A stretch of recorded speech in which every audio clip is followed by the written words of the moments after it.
Hi, this is from Brainalyzed. Today I'm going to show you how you can build your own Twitter sentiment.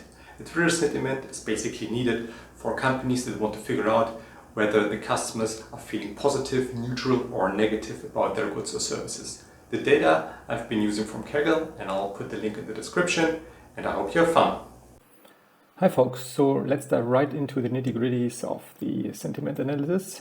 First of all, go to the Brainalyzed.com page and log into the Brainalyzed Insight platform. You will be greeted with this dashboard where you have basically two options: start a training or run a scoring. Since we have no training yet, we cannot run a scoring, so we'll start with the scoring with the training wizard. So there's a three-step process here. First of all, we are choosing the data set that we want to use within the sentiment analysis. Second, we are creating the pipeline, which contains all of the pre-processing steps. And in the third step, we'll actually do the training setup. So here we want to use a static data set. We drag and drop the two data sets that I have pre-compiled into the platform. This is first of all the tweets scoring.csv and tweets training CSV. If we click on that little box here, we can see a preview. So the data looks pretty clean. I mean, there are a couple of gaps in there, but we'll treat them later. So far, so good. And then we upload this one. We do the same thing with the scoring data set. Also looks good. Not as many gaps as in the training part, but also okay. So we upload. And what you see here, there's a typifying process that is right after the uploading of the dataset. And in the typifying process, we are automatically deducing the feature types of all of the features in the dataset. But you'll see in a second where this leads us. So everything is uploaded. So we should now see here in the dropdown the training, the scoring dataset. So we are using the training dataset for the training.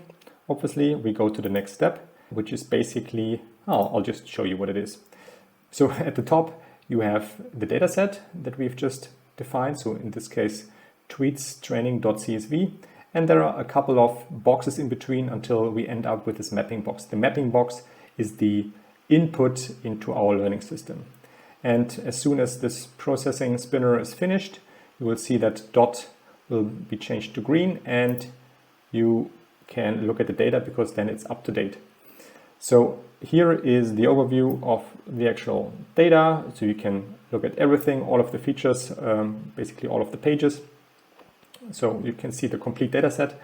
Here on top, you see the names of the features and the derived feature type. In this case, we have numerical features, categorical features, and further down the line, we obviously also have our tweet. So the tweet text is feature 10 here, obviously. Then if you drop down this statistics bar, you can look at certain statistics. So we see that we have 13,282 different elements in our data set, and a couple of other statistics if we have missings and stuff like that. So that is basically the starting point. So then we have seen that there are a couple of, I'll just fold that up again, that we have a couple of gaps in the data, as you can see here. There's something missing, obviously, in the negative reason. And this will be taken care of by the imputation box. So the imputation box will impute gaps in the data. And if we click on the box, we'll see how the data set looks like if it's imputed. So for categorical features, we impute with so-called unknown key, which is a sync class for every class that is not known. And for every numerical feature, we impute with 0. This is, for example, this feature here. And then we have a sanitation box. I think there's nothing that we need to sanitate at the moment. You could be basically harmonizing dates. You could remove leading and trailing spaces, etc. You could replace text. You could correct decimals. So if it's like a comma and you want to replace that with a dot, that's all what you can do here. In the default pipeline, there have been no rules set. That's why we leave it like that. And we go to the last box. And in the last box, everything is in the state that we want it to be in for the training. One thing that I want to change here is for a normal Twitter sentiment that you will do from scratch, you will not have all of the features available that you have in this data set. For example, the airline, negative reason, you can drop that a little bit over, negative reason confidence. You do not have that in like the real world if you're doing Twitter sentiment. That's why I'll remove them. I'll only keep the user time zone, tweet location, tweet created, tweet coordinate, text, retweet count, and I will also keep the name of the account. But the rest, except obviously our label that we want to use for the training, which is the actual airline sentiment. Oops, that was too fast. This airline sentiment, this is this second feature here.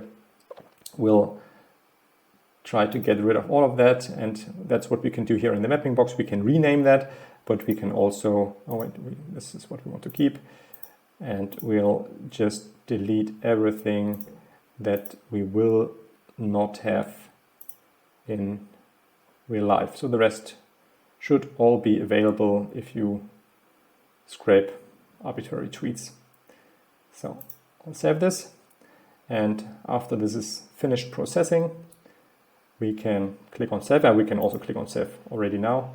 So it's still spinning, and if the pipeline is finished, we can also save the pipeline as if we want to use it later on. Twitter pipeline. Okay, we save that, and then we'll go to the next step. In this final step, we define the name of the training. For example, Twitter sentiment. We define the data split. That means for the training part of the data set, we randomly sample 70% of the data set. For the validation part, we'll sample randomly 20% of the data set, and for the test part, we'll sample 10%. That's basically the holdout, and this is not used in any backpropagation or optimization. So to judge the performance of the model, you will always look at the test set at the end. Then you define the model setup, how many models you want to create at the maximum. So it's some kind of convergence criterion. So we leave that at 100, and we want to run the whole training for 3 hours. So we'll creating multiple models for 3 hours and see what we have at the end. The whole optimization that takes place now is basically done by a genetic algorithm. So the genetic algorithm will figure out what kind of architectures to choose and what kind of inputs to use for the models. If you know that all of the inputs are relevant for your problem, you can also switch input optimization off, and it will only optimize the architectures of the neural networks. But if you're not sure, you can switch that on, and yeah, we'll leave it like that. Finally, you select the objective. We want to predict the airline sentiment. So we select also a metric for that. We use kappa. In this case, we finalize the third step, and then we start the training by clicking on finish.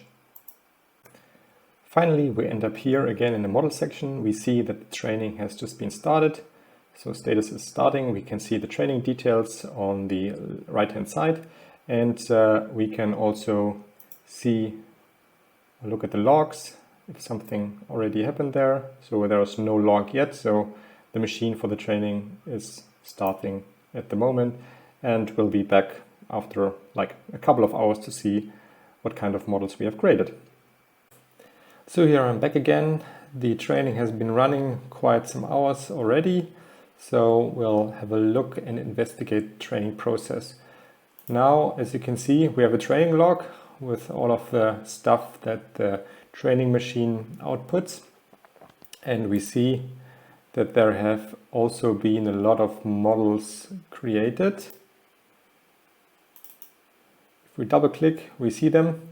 So there have been about like 50 models, 50 odd models being created.